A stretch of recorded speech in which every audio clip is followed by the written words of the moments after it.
मधुमेही रुग्णांसाठी strength training व्यायामाचे कोणते प्रकार चांगले आहेत? पहिल्यांदी स्ट्रेंथ ट्रेनिंग म्हणजे काय ते जाणून घेऊया. तर याच्यामध्ये आपले स्नायू हे वजनाच्या, रेझिस्टन्स बँडच्या किंवा स्वतःच्या वजनाच्या विरुद्ध काम करतात. उदाहरणार्थ डंबेल्स किंवा बारबेल उचलणं, थेराबँडचा वापर करणं किंवा आपल्या वजनाच्या अगेन्स्ट म्हणजेच पुशअप्स, पुलअप्स, प्लँक्स इत्यादी गोष्टी करणं.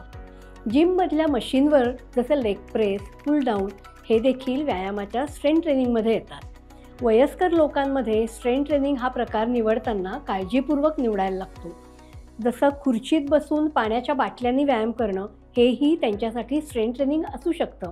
त्यामुळे आपलं वय, आपली ताकद, आपली शुगर लेवल हे लक्षात घेऊन अनुभवी व्यक्तीच्या मार्गदर्शनाखालीच स्ट्रेंथ ट्रेनिंग करावं. आपल्याला जर मधुमेह असेल तर हा व्हिडिओ नक्की बघा आणि ज्यांना मधुमेह आहे त्यांना हा व्हिडिओ लगेच शेअर करा.